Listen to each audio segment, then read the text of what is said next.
Salut, comment ça va? J'ai créé cette chaîne YouTube car j'ai envie de partager mes aventures de voyage. Mais j'ai aussi envie de partager mon voyage intérieur. C'est une aventure qui a commencé il y a plus ou moins 10 ans, quand l'adolescence et les changements de vie m'ont mise en difficulté. J'ai eu l'impression de vagabonder. J'ai décidé de créer une série de vidéos qui s'appelle « Ce que j'aurais aimé savoir », que je dédie à la version de moi d'il y a 5 ans. Épisode 1, le corps et les triggers.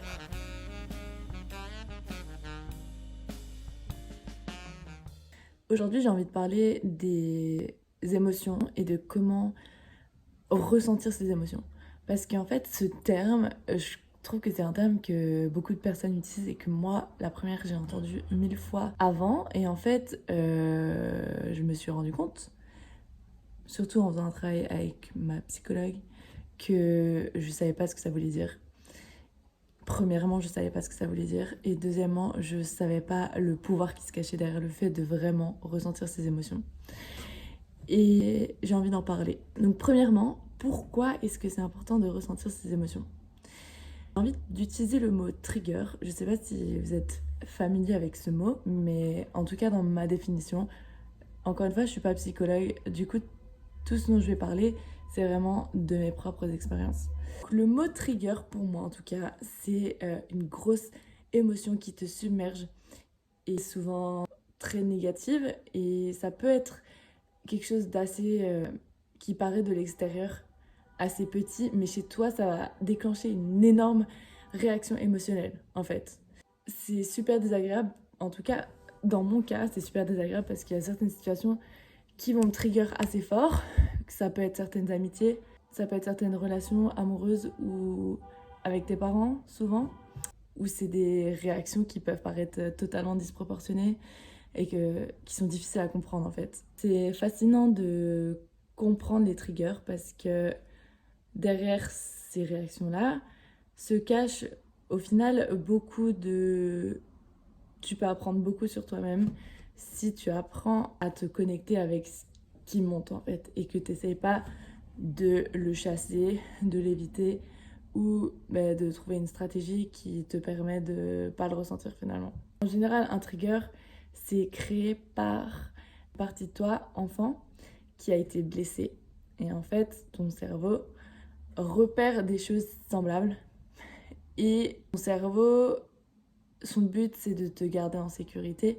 Et du coup, dès qu'il repère des choses qui te font penser à ça, en fait, ça vient activer en toi quelque chose de très fort, dont le but, c'est de te mettre en sécurité. Donc, si c'est ça qui crée ton trigger, c'est intéressant de se connecter à ce que tu ressens premièrement. Ensuite, d'essayer d'identifier la partie de toi qui est blessée. Je sais pas, je pense que ça nous est tous un peu arrivé d'être dans une situation où une personne ou dans une situation, une relation amoureuse, quelque chose que ton partenaire fait ou ne fait pas qui crée en toi une énorme réaction, alors que objectivement, si tu regardes, si tu prends du recul, c'est pas proportionnel. Je sais pas, je pense que je suis pas la seule à ressentir ça. Mais en tout cas, ce que j'ai appris pour gérer ces triggers, c'est que premièrement, il faut se connecter à son corps. Et que c'est pas juste ta tête, c'est pas ta tête qui va t'aider à te sortir de ça. C'est ton corps. Donc premièrement, tes triggers. Ce que tu vas faire, ce que je vais faire, ce que je fais. Je vais parler pour moi. Ce que je fais. Je m'assois. Ok. Et j'essaye de revenir à mon corps et de sentir dans mon corps la sensation physique. Et de repérer où c'est. Est-ce que c'est une pression? Est-ce que c'est une chaleur? Est-ce que c'est dans l'épaule gauche? Est-ce que c'est dans la gorge? Est-ce que c'est dans le bas du ventre? Ok, quand t'as un peu localisé, le but ensuite c'est d'essayer de donner une texture ou une forme ou une couleur à ce que tu ressens et à le visualiser. Visualiser cette partie là de toi qui s'active. Ok, quand ça c'est fait, tu peux te connecter avec cette partie, respirer et juste le sentir.